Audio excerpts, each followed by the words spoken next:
ज्या घरात लक्ष्मीचा वास असतो त्या घरात सुखसमृद्धी कधीच कमी पडत नाही.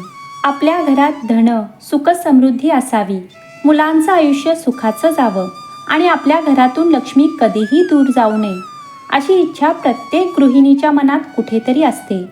व श्रावणात एक असा पवित्र दिवस येतो ज्या दिवशी महालक्ष्मीच्या एका विशेष स्वरूपाची पूजा केली जाते आणि या पूजेला वरलक्ष्मी किंवा वरदलक्ष्मी व्रत असंही म्हटलं जातं. 2026 मध्ये हे व्रत शुक्रवार 28 ऑगस्ट रोजी येत आहे आणि या दिवशी विशेष म्हणजे नारळी पौर्णिमा आणि रक्षाबंधनाचा पवित्र सण देखील आहे. वर्षातून एकदा येणाऱ्या ह्या वरलक्ष्मी व्रताचे काय महत्त्व आहे, पूजा कोणत्या शुभ मुहूर्तावर मांडायची आणि लक्ष्मी स्थापनेसाठी सर्वात योग्य वेळ कोणती आहे, राहू काळ कधी आहे, या सगळ्या प्रश्नांची अगदी सोप्या भाषेत सुरुवातीपासून शेवटपर्यंत माहिती जाणून घेणार आहोत.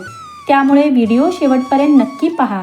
वर म्हणजेच वरदान देणारी आणि लक्ष्मी म्हणजेच समृद्धीची देवी. या वरलक्ष्मी नावामध्येच तिचं स्वरूप दडलेलं आहे, म्हणजेच भक्तांच्या इच्छा पूर्ण करून त्यांना वरदान देणारी लक्ष्मी. देवी लक्ष्मीचे हे रूप धन, ऐश्वर्य, सौभाग्य, समृद्धी आणि मंगलतेचे प्रतीक आहे. पण या वरलक्ष्मी व्रताला इतकं महत्त्व का दिलं जातं? कारण लक्ष्मी म्हणजे केवळ पैसे नाही, तर धान्य, विद्या, धन, धैर्य, विजय, संतती, सौभाग्य, समृद्धी आणि जीवनातील विविध मंगल शक्तीशी लक्ष्मी मातेचं अस्तित्व जोडलं जातं. आता सर्वात महत्त्वाचा प्रश्न की पूजा कधी मांडायची? 2026 मध्ये नारळी पौर्णिमा ही शुक्रवार 28 ऑगस्टला सकाळी 9:47 असेल.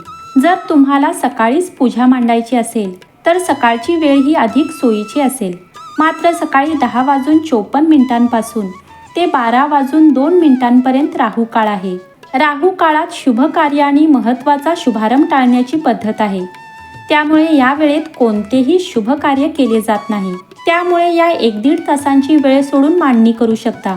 या दिवशी पूजेसाठी अभिजित मुहूर्त हा दुपारी 12:02 पासून ते दुपारी 12:55 असेल.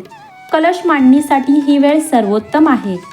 या व्रतामध्ये आवर्जून पूजा सुरू करण्यापूर्वी आपल्या मनातील इच्छा सांगत देवीला संकल्प करायचा आहे. जसे की आज मी श्रावण महिन्यातील वरलक्ष्मी व्रत करत आहे. माझ्या कुटुंबाच्या सुखसमृद्धीसाठी, आरोग्यासाठी आणि महालक्ष्मीच्या कृपेसाठी मी तुझे पूजन करत आहे.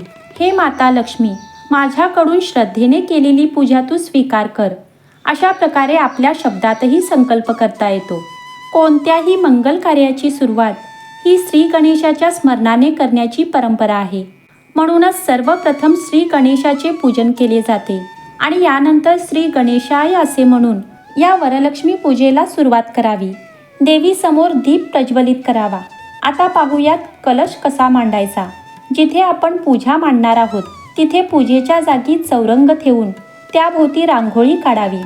चौरंगावर लाल वस्त्र अंथरावं आणि त्यावर तांदळाने अष्टकमळ काढलं जातं. या वरलक्ष्मी पूजेची पद्धत, साहित्य, स्थानिक प्रथा आणि काही घरांमध्ये थोड्या वेगळ्या असू शकतात. म्हणून आपल्या घरात जर पूर्वीपासून चालत आलेली पद्धत असेल तर त्यानुसार पूजा करणे योग्य. कारण काही ठिकाणी वरलक्ष्मी व्रतात कलशात पाण्याऐवजी तांदूळ देखील घातले जातात.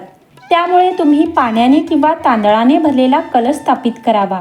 कलशाच्या 8ही बाजूला हळदी कुंकुवाची बोटे ओढावी. शास्त्रात या 8 दिशांना अष्टलक्ष्मीचे प्रतीक मानलं आहे. कलशात हळदी कुंकू, सुपारी, अक्षता, फुले, दुर्वा, नाणे या मंगल वस्तू ठेवाव्यात. कलशाभोवती किंवा मुखाशी आंब्याची किंवा नागवेलीची पाने ठेवली जातात आणि त्यावर नारळ ठेवला जातो. यानंतर त्या कलशाला देवीच्या रूपात सजवले जाते. जसे की वस्त्रमाळ, दागिने, मुखवटा, गजरा, फुले यासारख्या मंगल गोष्टी. देवीसमोर पानविडा ठेवला जातो आणि काही फळे देखील ठेवली जातात. नैवेद्य म्हणून पंचामृत आणि साखर फुटाणे दिले जातात. धूपदीप टाकून सायंकाळी लक्ष्मी येण्याच्या वेळेस वरलक्ष्मी मातेची कथा वाचली जाते, आरती केली जाते आणि रात्री सात्विक नैवेद्य दाखवला जातो. या व्रतात पुरणाच्या नैवेद्याला जसं की पुरणपोळी आणि पुरणाचा दिवा याला सर्वाधिक महत्त्व आहे.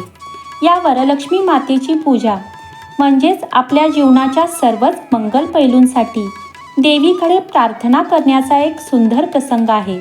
लक्ष्मी मातेची कृपादृष्टी आपल्या सर्वांच्या घरावर सदैव राहावी. घरात सुख समाधान, आरोग्य, ऐश्वर्य आणि समृद्धी नांदो, ही श्री वरदलक्ष्मी चरणी प्रार्थना.